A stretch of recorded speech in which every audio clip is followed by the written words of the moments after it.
Okay, so before we begin part 4, I just want to take a look at the electoral map based on the presidential polling this year. There is still a lot at play. With the switchover from Biden to Harris, it has put North Carolina back into play. In the overall national polls, Harris is up by 2, but it really comes down to this map, which is still anybody's game. And the third-party vote will still play a factor. All right, let's get right back into the debate. This was a post from President Trump about this upcoming election just weeks away. He said, when I win, those people who cheated, and then he lists donors, voters, election officials, he says will be prosecuted to the fullest extent of the law, which will include long-term prison sentences. One of your campaign's top lawyers responded saying, we won't let Donald Trump intimidate us. We won't let him suppress the vote. Is that what you believe he's trying to do here? Very weird question. Very strange, pointed question that obviously shows that he's skewed towards Kamala Harris. What else is she going to say to that? No, he's a great guy. Donald Trump was fired by 81 million people. So let's be clear about that. And clearly he is having a very difficult time processing that. But we cannot afford to have a president of the United States who attempts, as he did in the past, to upend the will of the voters in a free and fair election. And I'm going to tell you that I have traveled the world as Vice President of the United States, and world leaders are laughing at Donald Trump. I have talked with military leaders, some of whom worked with you, and they say you're a disgrace. To be fair, that is a two-way street, especially on an international stage. The Biden-Harris administration has not made the U.S. look very good. But a good percentage of our allies would favor the Harris administration. And when you then talk in this way in a presidential debate and deny what over and over again are court cases you have lost because you did in fact lose that election, it leads one to believe that perhaps we do not have in the candidate to my right the temperament or the ability to not be confused about fact. That's deeply troubling, and the American people deserve better. And that's what I pointed out in the last video, in part 3. Trump was running on fake news, thinking that Mexicans were sending the criminals over. Biden said himself that he decided to run for president because he saw the news media reports of Trump saying there's very fine people on both sides, thought he was talking about the extreme right. He was talking about both sides of a Robert E. Lee statue removal debate. Very fine people on both sides? It is deeply troubling that the last 2 presidents have run because of fake news. But unfortunately, it doesn't look like Kamala Harris is any better at deciphering it. Let me just say about world leaders. Viktor Orban, one of the most respected men, they call him a strong man. He's a tough person. Yeah, but he probably wasn't the best example, though. Like Modi in India likes Trump. That probably would have been a better example. Smart. Prime Minister of Hungary. They said, why is the whole world blowing up? 3 years ago, it wasn't. Why is it blowing up? He said, because you need Trump back as president.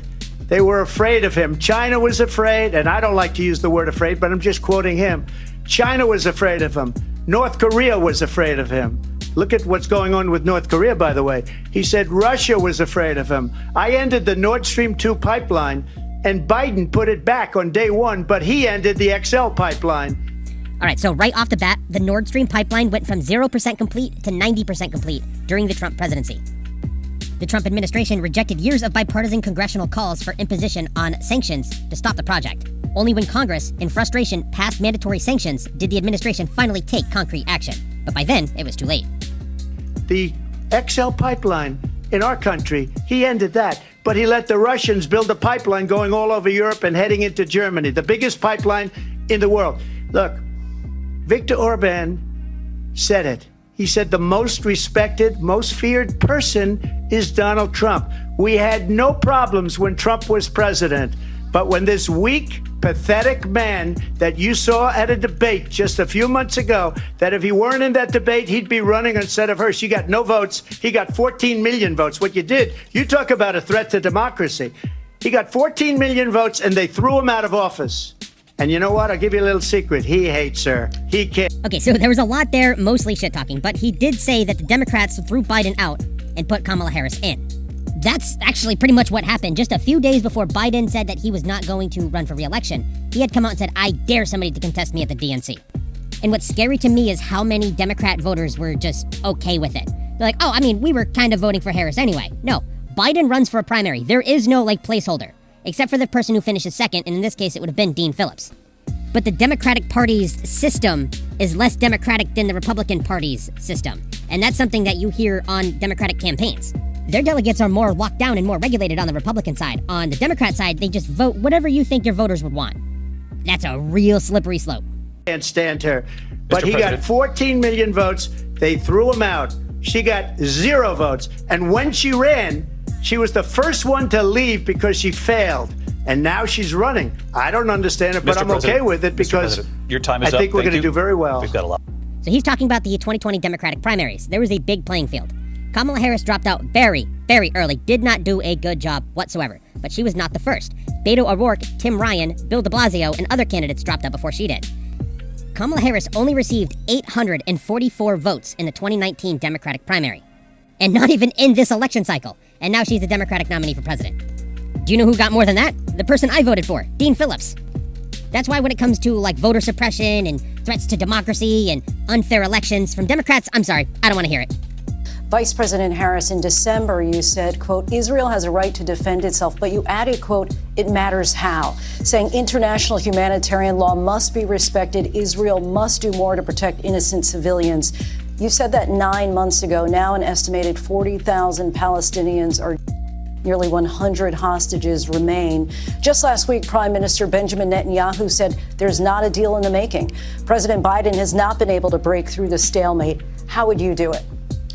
On October 7, Hamas, a terrorist organization, slaughtered 1,200 Israelis, many of them young people who were simply attending a concert. Women were horribly raped. And so absolutely, I said then, I say now, Israel has a right to defend itself. We would. And how it does so matters. Because it is also true, far too many innocent Palestinians have been children, mothers. What we know is that this war must end. It must end immediately, and the way it will end is we need a ceasefire deal and we need the hostages out. And so we will continue to work around the clock on that. Work around the clock, also understanding that we must chart a course for a two-state solution. And in that solution, there must be security for the Israeli people and Israel, and in equal measure for the Palestinians. But the one thing I will assure you always, I will always give Israel the ability to defend itself, in particular as it relates to Iran and any threat that Iran and its proxies pose to Israel. But we must have a two-state solution where we can rebuild Gaza, where the Palestinians have security, self-determination, and the dignity they so rightly deserve. If an 8th grader wrote that, I would give them a C. There's no answer to make anybody happy to that question, to be fair. Her debate style is that of an 8th grader. When I show the summary of the debate, I'll show you what I'm talking about. But honestly, debating like an 8th grader is still beating Trump in his debating style. President Trump, how would you negotiate with Netanyahu and also Hamas in order to get the hostages out and prevent of more innocent civilians in Gaza? If I were president, it would have never started. If I were president, Russia would have never, ever, I know Putin very well, he would have never, and there was no threat of it either, by the way, for 4 years, have gone into Ukraine. And millions of people, when you add it up, far worse than people understand what's going on over there. But when she mentions about Israel, all of a sudden, she hates Israel. She wouldn't even meet with Netanyahu when he went to Congress to make a very important speech. She refused to be there because she was at a sorority party of hers. She wanted to go to the sorority party. That is true. She was at a sorority party in Indianapolis, Indiana. She hates Israel. If she's president, I believe that Israel will not exist within 2 years from now. And I've been pretty good at predictions, and I hope I'm wrong about that one. She hates Israel. At the same time, in her own way, she hates the Arab population because the whole place is going to get blown up. Arabs, Jewish people, Israel will be gone. It would have never happened. Iran was broke under Donald Trump. Now, Out of that entire rant, Iran being broke was the only thing he said that was true. The rest of it was false. Kamala Harris's husband is Jewish. It was kind of easy to debunk that one. Iran had no money for Hamas or Hezbollah or any of the 28 different spheres of terror. And they are spheres of terror, horrible terror. They had no money. It was a big story, and you know it. You covered it very well, actually. They had no money for terror. They were broke. Now they're a rich nation, and now what they're doing is they're spreading that money around. Look at what's happening with the Houthis and Yemen. Look at what's going on in the Middle East. This would have never happened. I will get that settled and fast, and I'll get the war with Ukraine and Russia ended. If I'm president-elect, I'll get it done before even becoming president. Vice President Harris, he says you hate Israel. That's absolutely not true. I have my entire career and life supported Israel and the Israeli people. He knows that. He's trying to, again, divide and distract from the reality, which is it is very well known that Donald Trump is weak and wrong on national security and foreign policy. It is well known that he admires dictators, wants to be a dictator on day one, according to himself. In the last video, she was talking about, let's not go back to name-calling. Let's not go back. It was from here on out, she started name-calling him every single time he spoke.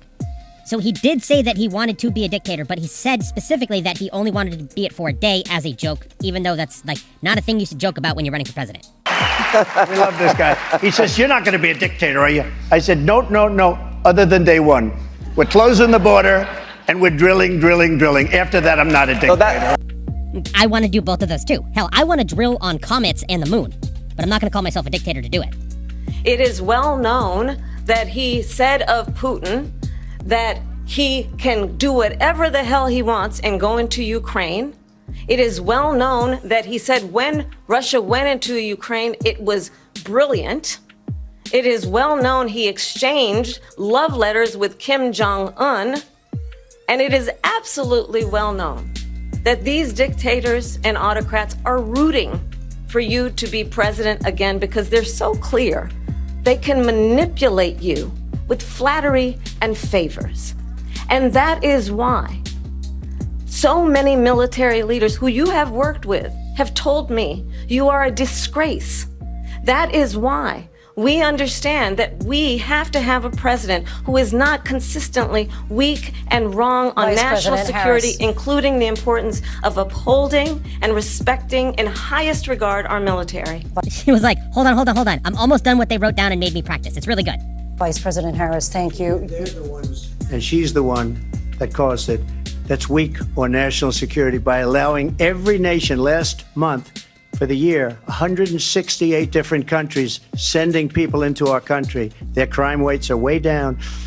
Putin endorsed her last week, said, I hope she wins. And I think he meant it because what he's gotten away with is absolutely incredible. It wouldn't have happened with me. The leaders of other countries think that they're weak and incompetent, and they are. They're grossly incompetent. I wouldn't say that the world leaders say that about them, but their approval rating has dropped drastically in 4 years. Kamala Harris will have a lower approval rating than Biden's, and will probably sink lower than where Biden is now.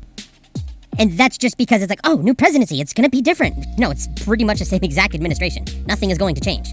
The only way it would is if in November, the Democrats get a supermajority in both the House and the Senate. And I just ask one question.